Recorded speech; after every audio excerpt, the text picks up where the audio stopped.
Welcome back to my channel. میں ہوں وشال علی اور امید کرتا ہوں آپ سب خیریت سے ہوں گے. دوستو آج ہم بات کرنے جا رہے ہیں حضرت عیسیٰ علیہ السلام کے بارے میں. لیکن اگر آپ ہمارے چینل پر نئے ہیں تو چینل کو لائک کریں, سبسکرائب کریں اور بیل آئیکن دبانا نہ بھولیں تاکہ ہماری آنے والی ویڈیو آپ تک پہنچ سکے. تو چلیں آئیں شروع کرتے ہیں. دوستو وہاب بن منبر نے ذکر کیا ہے کہ جب آپ علیہ السلام پیدا ہوئے تو اس دن مشرق و مغرب میں تمام بت گر پڑے تھے اور شیاطین اس بارے میں حیران و پریشان ہو گئے تھے. حتیٰ کہ بڑے ابلیس نے اپنے شیاطین کو حقیقت حال کی خبر دی کہ یہ حضرت عیسیٰ علیہ السلام کی پیدائش کی بنا پر ایسا ہوا تھا. پھر شیاطین نے دیکھا کہ عیسیٰ اپنی ماں کی گود میں ہے اور ملائکہ اس کے گرد حفاظتی احصار قائم کیے ہوئے ہیں, اور آسمان میں اس دن ایک عظیم ستارہ بھی نمودار ہوا اور ملک فارس کا بادشاہ بھی اس ستارے کے طلوع کی وجہ سے خوف زدہ ہو گیا تھا, اور اس نے کاہنوں سے اس کے متعلق سوال کیا تو انہوں نے جواب دیا کہ سرزمین میں کوئی عظیم بچہ پیدا ہوا ہے. پھر بادشاہ نے اپنے قاصدوں کو سونا اور دوسرے قیمتی ہدیہ دے کر حضرت عیسیٰ علیہ السلام کی طرف بھیجا. جب یہ قافلہ ملک شام پہنچا تو وہاں کے بادشاہ سے اس کے متعلق سوال کیا. اس نے حقیقت حال کی خبر دی کہ ایک بچہ عیسیٰ ایک عابدہ کے پتن سے پیدا ہوا ہے اور اس نے گود میں بات چیت کی ہے. پھر ملک شام کے بادشاہ نے ان کو ان کے سامان سمیت اور اپنے کچھ آدمیوں کو ساتھ کر کے حضرت عیسیٰ علیہ السلام کے پاس بھیج دیا تاکہ اس کے آدمی بعد میں حضرت عیسیٰ علیہ السلام کو قتل کر دیں, لیکن جب قاصدین واپس ہو جائیں تب قتل کریں. تو جب یہ لوگ طائف لے کر حضرت مریم علیہ السلام کے پاس پہنچے اور طائف دے کر واپس ہو گئے تو پھر کسی نے حضرت مریم علیہ السلام کو خبر کر دی کہ ملک شام کے بادشاہ نے اپنے قاصدین اس لیے بھیجے ہیں تاکہ وہ تیرے بچے کو قتل کر ڈالیں. تو حضرت مریم علیہ السلام اپنے بچے کو لے کر مصر چلی گئیں اور وہیں اقامت پذیر رہیں, حتیٰ کہ حضرت عیسیٰ علیہ السلام کی عمر 12 سال ہو گئی اور آپ کی کرامات و معجزات مشہور ہونے لگے. اسی طرح ایک مرتبہ جس رئیس کے ہاں آپ اور آپ کا بچہ ٹھہرے تھے اس کا مال گم ہو گیا اور اس کے گھر میں مریض, مسافر اور محتاج فقیر لوگ رہتے تھے اور وہ سب کی کفالت کرتا تھا. تو سب پریشان تھے کہ آیا مال کا چور کون ہے, کس پر الزام رکھا جائے. آخر حضرت عیسیٰ علیہ السلام ایک لنگڑے اور ایک اندھے سے مخاطب ہوئے. یہ دونوں بھی وہاں ہی رہتے تھے. آپ نے اندھے سے کہا اس لنگڑے کو اٹھاؤ اور کھڑے ہو جاؤ. اس نے کہا میں اس کی طاقت نہیں رکھتا. آپ نے فرمایا جب تم نے مال چوری کیا تب اس کو کس طرح اٹھا لیا تھا, اور گھر کی الماری سے مال اس نے نکالا تھا. یہ سن کر دونوں دہشت زدہ رہ گئے اور مال لے آئے.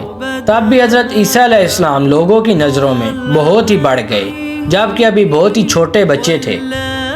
ایک مرتبہ رئیس مالک مکان نے لوگوں کی دعوت کی اور کھانے کے بعد اس زمانے کی رسم کے مطابق شراب دور چلانا چاہا اور شراب کے مٹکے کھولے تو سب خالی پائے. تمام لوگ پریشان ہو گئے کہ آخر کس طرح ختم ہو گئی. پھر حضرت عیسیٰ علیہ السلام کو پتہ چلا تو آپ علیہ السلام مٹکوں کے پاس پہنچے اور سب کے منہوں پر ہاتھ پھیرتے رہے, اور آپ جس مٹکے کے منہ پر ہاتھ پھیرتے وہ عمدہ خالص شراب سے بھر جاتا. یہ ماجرا سن کر لوگ حضرت عیسیٰ علیہ السلام اور حضرت مریم علیہ السلام کو لوگوں نے بہت مال دیا لیکن انہوں نے قبول نہ کیا. پھر حضرت مریم علیہ السلام اپنے لخت جگر کو لے کر دوبارہ بیت المقدس روانہ ہو گئیں. حضرت عباس رضی اللہ تعالیٰ عنہ نے فرمایا کہ عیسیٰ علیہ السلام بچپن میں گود میں بات چیت کرنے کے بعد کلام سے رک گئے تھے. پھر جب لڑکپن کو چھونے لگے یعنی جس عمر میں بچے بولتے ہیں تو اس عمر میں بولنے لگے, اور پھر اللہ نے آپ کی زبان پر حکمت و بیان اور بڑی دانائی کی باتیں جاری کر دی تھیں.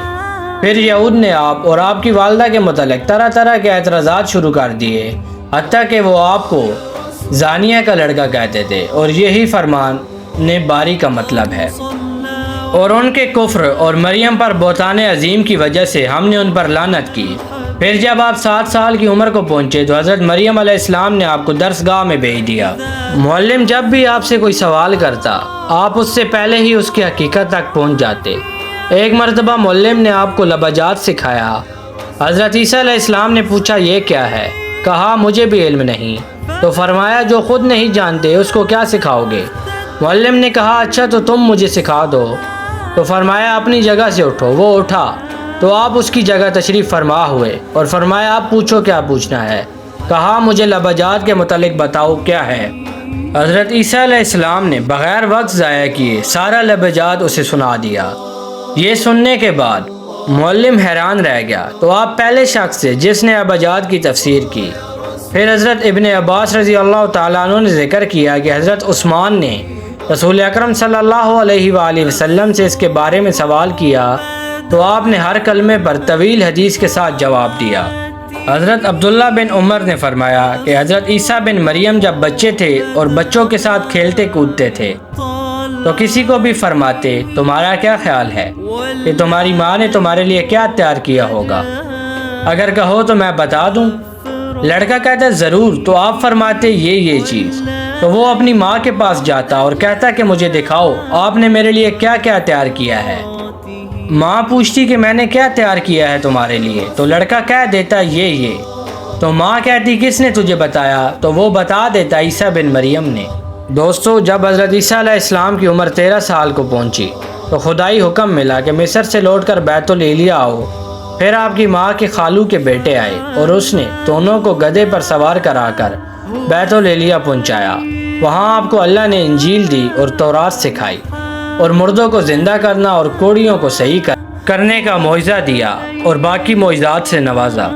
دوستو، یہ تھا واقعہ حضرت عیسیٰ علیہ السلام کے بارے میں۔ اسی کے ساتھ مجھے دیجیے اجازت، اور اگر ویڈیو پسند آئی ہو تو چینل کو لائک کریں، سبسکرائب کریں اور بیل آئیکن دبانا نہ بھولیں تاکہ ہماری آنے والی ویڈیو آپ تک پہنچ سکے۔ شکریہ۔